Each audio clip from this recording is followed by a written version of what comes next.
Pagi itu, rumah Maya yang sederhana di sudut gang sempit begitu tenang.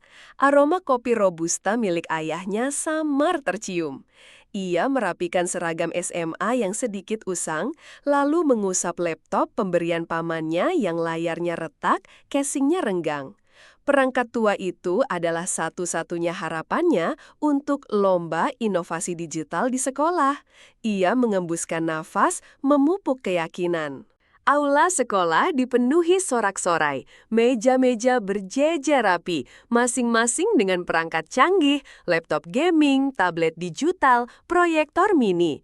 Siswa-siswi berpakaian rapi, wajah mereka memancarkan kepercayaan diri.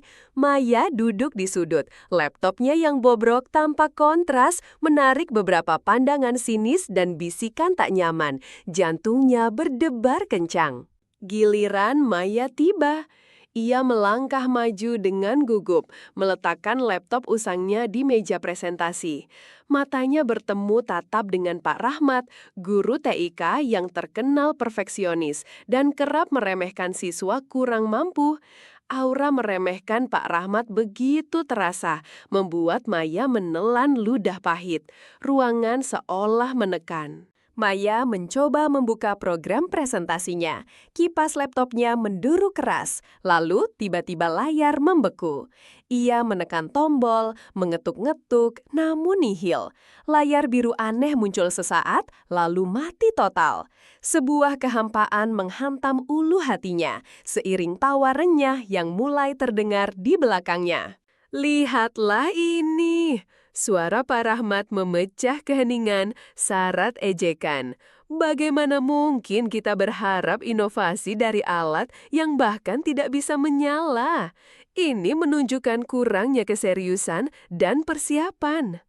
Nadanya dingin, menusuk. Mata Maya memanas, telinganya berdenging, harga dirinya runtuh seketika. Bisikan-bisikan menjadi lebih jelas. Beberapa siswa terang-terangan menertawakannya, yang lain mencoba menyembunyikan senyum puas mereka. Tatapan iba bercampur geli menghujam Maya. Ia merasa telanjang di hadapan mereka semua, sebuah tontonan memalukan yang tidak bisa ia hindari. Pipi Maya merah padam, terbakar malu. Air mata menggenang di pelupuk mata Maya, namun ia menahannya sekuat tenaga. Ia merasakan panasnya kemarahan bercampur rasa hancur. Kakinya bergetar saat ia mencoba memungut laptopnya yang kini tak lebih dari sekedar rongsokan. Ruangan itu terasa mengecil, menyesakkan napas. Ia ingin lari, menghilang saja. Langkah Maya gontai di sepanjang koridor sekolah, menahan air mata yang mendesak keluar. Bayangan tawa dan tatapan meremehkan terus menghantuinya. Setiap langkah adalah beban berat yang menekan pundaknya, melumpuhkan semangatnya. Ia hanya ingin sampai di rumah, bersembunyi dari dunia yang begitu kejam.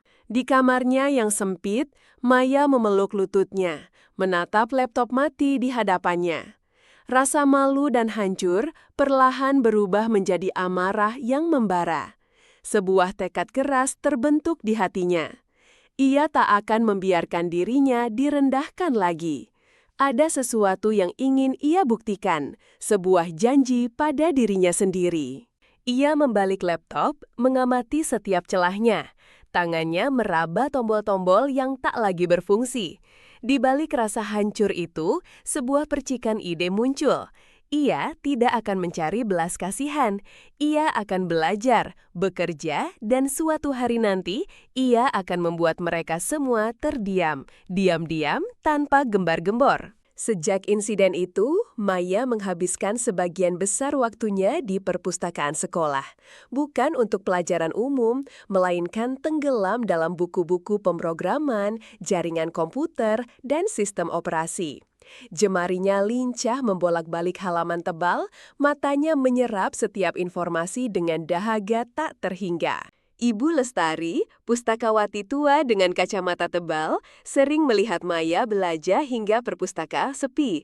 Suatu sore, ia menghampiri Maya, meletakkan sebuah buku langka tentang arsitektur perangkat lunak.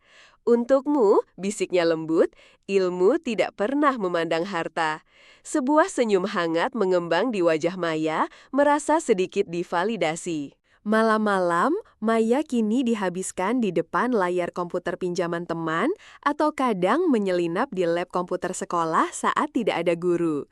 Kode-kode biner menari di hadapannya, baris-baris skrip Python mulai ia pahami. Ia sering tertidur pulas dengan buku teknis di dada, semangatnya tak pernah padam. Maya menemukan sebuah forum daring khusus pengembang perangkat lunak. Ia menyerap setiap diskusi, mengajukan pertanyaan cerdas, bahkan mulai berkontribusi. Identitasnya anonim, namun pikirannya tak. Ia merasa bagian dari dunia yang lebih besar, tempat kecerdasan lebih dihargai daripada materi. Rio, teman sekelas yang pendiam dan juga penyuka IT, mulai memperhatikan kepergian Maya ke perpustakaan setiap hari. Ia melihat Maya yang dulu murung, kini memancarkan fokus dan tekad kuat. Diam-diam, ia mulai menaruh rasa hormat, menyadari ada lebih dari sekedar kepintaran di balik penampilan sederhana Maya. Maya mulai mempraktikkan pengetahuannya. Ia memperbaiki laptop teman-teman yang rusak, membantu menginstal ulang sistem, semua secara gratis dan tanpa meminta imbalan. Keahliannya diasah, kepercayaan dirinya perlahan tumbuh, seiring dengan bisikan-bisikan kekaguman yang mulai sampai padanya. Suatu malam, dengan izin Ibu Lestari, Maya mencoba menganalisis jaringan internet sekolah. Ia menemukan beberapa celah keamanan yang mengejutkan, bukan karena niat jahat, melainkan rasa ingin tahu dan keinginan untuk memahami.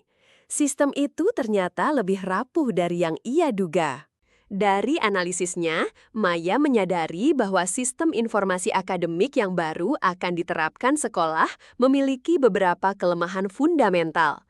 Ia mulai merancang modul perbaikan, sebuah algoritma yang bisa mengoptimalkan kinerja dan menutup celah itu. Ini adalah proyek rahasianya. Ponsel Rio berdering. Itu Maya. Ia mengajaknya bertemu di perpustakaan, lalu menunjukkan beberapa baris kode yang rumit. Mata Rio membelalak kaget, menyadari betapa jauh kemajuan Maya.